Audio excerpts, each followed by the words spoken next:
Olá, tudo bem? Vamos dar continuidade então nos nossos assuntos, né? Aqui nós temos uma molécula de DNA e aqui uma molécula de RNA. O que nós podemos observar? Que o DNA, como falado anteriormente, ele é formado por uma fita dupla, uma dupla hélice, né? E o RNA, ele é formado por uma fita simples. A diferença básica entre os dois, né? Nós temos as bases nitrogenadas presentes no DNA, que é a timina, a citosina, a adenina e a guanina. No RNA, eu não tenho a timina. Observem que no lugar da timina eu tenho a uracila. Eu tenho a citosina, a adenina e a guanina que são iguais, porém a única base que pertence ao RNA é a uracila.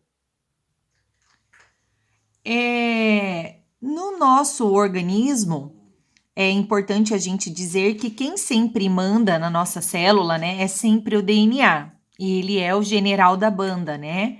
Ele que manda e dá todas as ordens. O RNA, ele é um simples empregado que pega as informações e leva para o citoplasma. Já nos vírus, ele pode se apresentar como um material genético, porque os vírus não possuem DNA, né? Então, os vírus possuem ou um ou outro. Quando não tem o DNA, o RNA, então, se comporta como material genético, que é o chefão. Muito bem, mudando a imagem, então, vamos entender um pouco desse quadro, né? Que ele diz mais ou menos o que para nós. Aqui eu tenho o DNA, que ele é formado por uma dupla hélice, né? Eu tenho as bases nitrogenadas correspondentes aqui do DNA. Então, adenina com timina, citosina com guanina, timina com adenina, guanina com citosina, enfim, a combinação perfeita dos nucleotídeos no DNA. Muito bem. Quando o DNA ele se duplica, que é aquela duplicação ou replicação semiconservativa, nós temos um alargamento da fita de DNA, né, promovida pela DNA polimerase. E aí o que acontece? Essas bases nitrogenadas, elas vão sofrer um processo que nós chamamos de transcrição. Esse processo de transcrição, ele vai acontecer no próprio núcleo da célula e ele produz um RNA a partir de um DNA molde. Vai ser produzido e vai ser transcrito. Só que detalhe, a transcrição do RNA acontece com as bases nitrogenadas do RNA. Então, adenina, timina, adenina, uracila.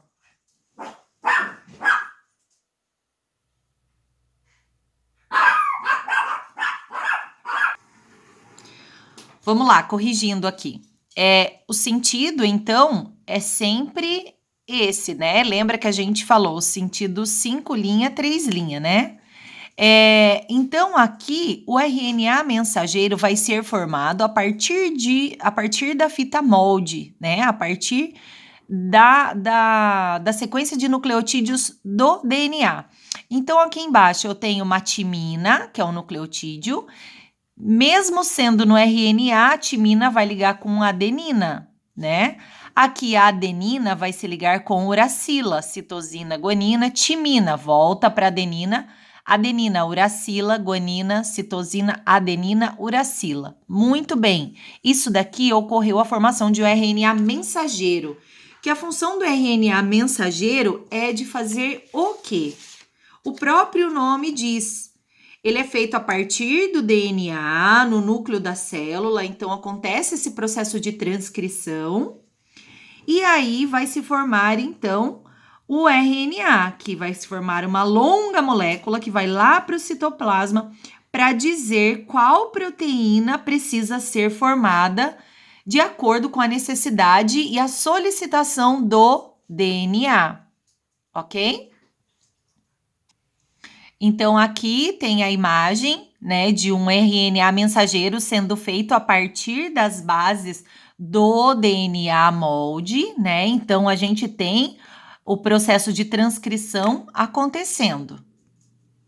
Perfeito. Aí, depois que esse RNA, essa fita de DNA, desculpa, RNA, né? Depois que essa fita de RNA ele é formado a partir do DNA molde, ele vai ser encaminhado para o citoplasma da célula.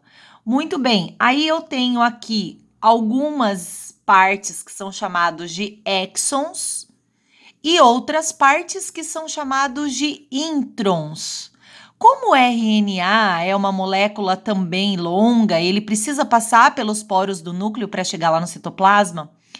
O que realmente vai importar para que ele se condense, vamos dizer assim, e seja encaminhado para o citoplasma, é que esses exons, que realmente é a parte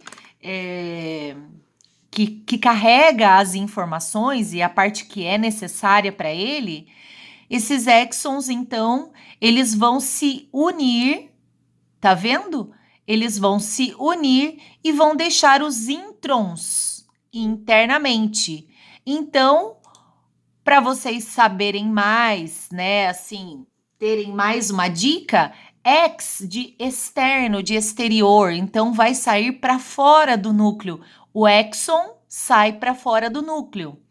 E o intron, ele vai ficar dentro do núcleo. Então, essas partes rosinhas aqui, ó, vão se unir, né? São as partes que realmente vão se unir. E elas vão se tornar isso. Exon 1, exon 2, exon 3.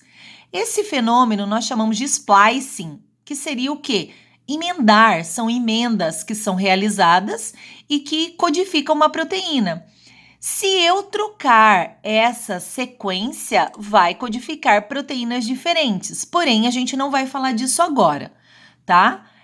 Eu tenho aqui, ó, na sequência exon 1, 2 e 3, porém pode ser formado o exon 2 e 3, que codifica outra proteína, 1 e 2, 1 e 3, que são outras alternativas, ok?